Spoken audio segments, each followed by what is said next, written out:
तो गुरु, राहुल गांधी लंदन में बैठे कह रहे हैं कि 2024 2004 जैसा होने वाला है। बड़ा इंडिया शाइनिंग किया जा रहा था और इस बार कि हम सबसे बड़ी, पांचवी सबसे बड़ी अर्थव्यवस्था बन गई, अच्छे दिन आ गए हैं, ये ताल जो ठोकी जा रही है 2004 रिपीट होगा, राहुल गांधी कह रहे हैं। सपना देख रहे हैं, हकीकत बयां कर रहे हैं। आपको और पैनल में उपस्थित सभी साथियों को होली की हार्दिक शुभकामनाएं। बहुत अच्छा है कि आज होली के दिन भी हम एक सकारात्मक वातावरण में चर्चा कर रहे हैं।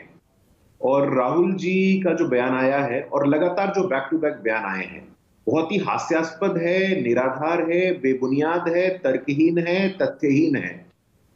कई स्तर पे उन्होंने बहुत सारी गलतियां की हैं। वहां जाकर के ये बोलना कि हमें हस्तक्षेप की आवश्यकता है, यूरोप को, यूएस को इंटरवेंशन करना चाहिए, डेमोक्रेसी नहीं है।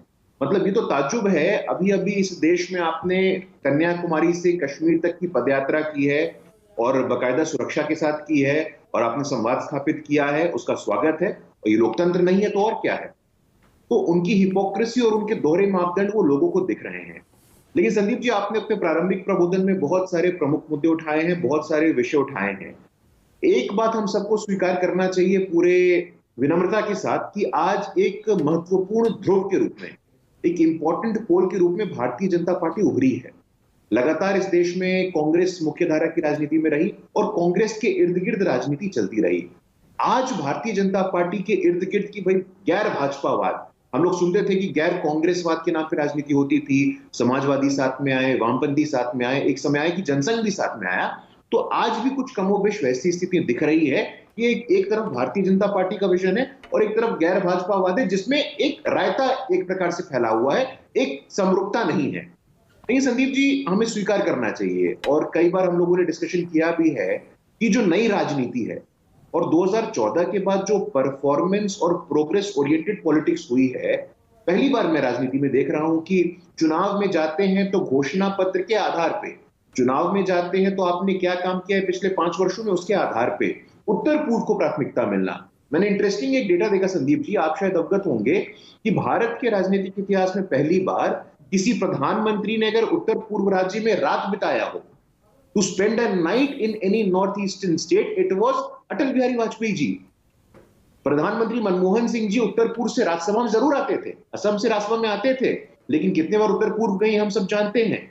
अभी हमने देखा कि प्रधानमंत्री नरेंद्र मोदी उत्तर पूर्व में 56-57 बार जाकर के आ चुके हैं और उसका परिणाम है कि त्रिपुरा, मेघालय, नागालैंड में बड़ा जनादेश हम लोगों को मिलता है। मुख्य धारा में भी अभी आपने त्रिपुरा में मिला, नागालैंड और मेघालय में तो मतलब आप जूनियर पार्टनर हैं, बहुत ही छोटे खिलाड़ी हैं। हाँ, नहीं, आप लगातार ये भी आरोप लगाते हैं कि भाई हम पार्टनर्स के साथ नहीं चलते हैं। आपने खुद बोल दिया, हाथ कंगन को आरसी क्या, पढ़े लिखे को फारसी क्या। एनडीए में आज भी कुल मिलाकर के 15-16 पॉलिटिकल पार्टीज कश्मीर से कन्याकुमारी तक हैं, ये स्वीकार करना चाहिए। और उसमें बड़े वाले चले गए, छोटे छोटे आप गिनवाते रहेंगे। ये संदीप जी, ये मानसिकता है, ये बड़े छोटे की मानसिकता इस देश में रही है कि उत्तर पूर्व के राज्य छोटे राज्य हैं, कुछ लोग छोटी जाति से आते हैं। ना ना ना ना, ये देखिए क्या स्पिन दी है, कमाल की स्पिन। संदीप जी देखिए, होली का दिन है, अहमदाबाद में कल हमारे स्पिनर्स क्या कमाल करेंगे वो देखेंगे, पर आज आप कमाल की स्पिन दे रहे हैं। नहीं संदीप जी देखिए, होली का दिन है, थोड़ा सुनिए। बहुत लंबे समय तक आज आप साल भर बोलते हैं, हम लोग सुनते हैं। आज हमको लगता है कि आज हम लोग बोले और आप सुनिए संदीप जी, कम से कम होली का ये हमें आप उपहार दीजिए। देखिए, तो ये एक मानसिकता रही है संदीप जी। अगर ये मानसिकता नहीं होती तो राष्ट्रपति जी पहली बार भारत के इतिहास में जो आदिवासी समाज की बेटी वहां पहुंचती है, क्या क्या नहीं बोला गया उनको। मैं गलत बोल रहा हूं तो आप बताइए। प्रधानमंत्री मोदी जी उनकी जाति के नाम पे, तो ये छोटा बड़ा का जो मानसिकता है संदीप जी, इससे निकलने की आवश्यकता है। नहीं, मैं जो कह रहा था, जेडीयू छोड़ गया साथ, शिरोमणि अकाली दल साथ छोड़ गई, शिवसेना उद्धव गुट जो है वो साथ छोड़ गया।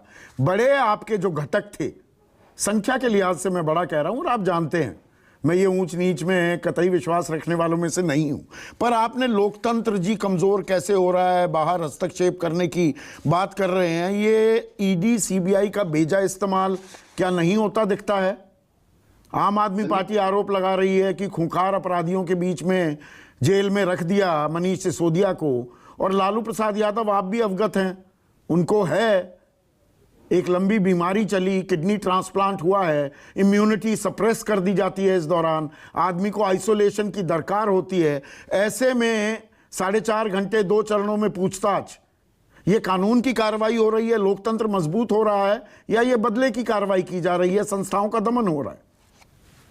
संदीप जी, इन्फोर्समेंट डायरेक्टरेट, और आपने बहुत ये मुद्दा उठाया है, थोड़ा बिना हस्तक्षेप के मुझे थोड़ा समय दीजिएगा।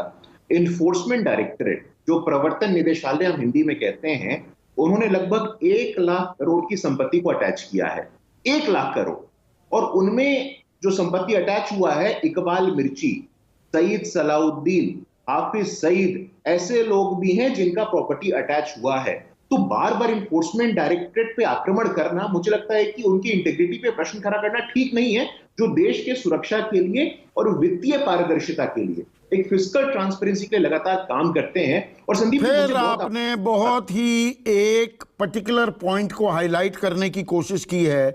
ईडी के पिछले 8 साल के उसके छापों का अगर ब्यौरा मैं खंगालूं, और जो मैंने खंगाला है, तो 95% से ज्यादा जो केसेस हैं वो विपक्षी नेताओं पर होते दिखते हैं। छापेमारी वहां हो रही है, और कन्विक्शन रेट ईडी की कार्रवाई का 2% है।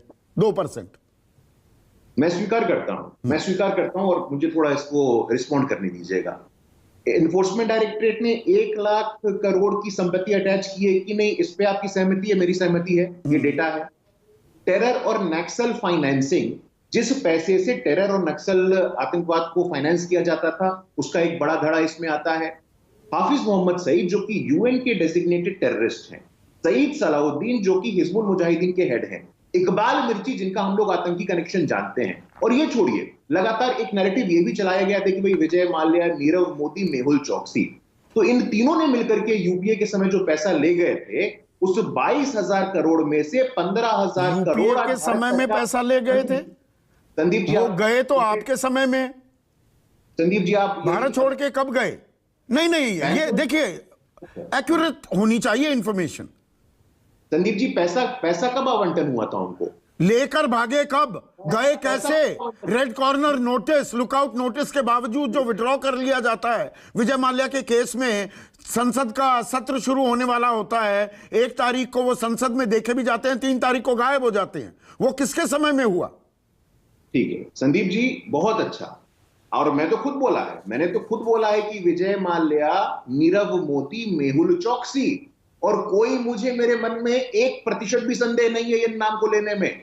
ये जो 22,000 करोड़ रुपए जो ये लेकर के भागे हैं, उनमें से आज 19,000 करोड़ भारत सरकार वापस ले आई है, 15,000 करोड़ बैंकों को वापस कर दिया गया है। और मैं आभार व्यक्त करता हूं कि आपने मुझे ये पॉइंट रखने का समय दिया।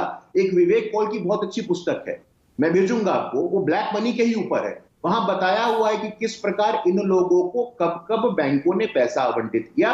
विजय माल्या जी को राज्यसभा में किसने भेजा था, संदीप जी ये भली बात ही जानते हैं। तो इन्फोर्समेंट डायरेक्टरेट पे बार बार आक्रमण करना, आप चुनाव हार जाते हैं।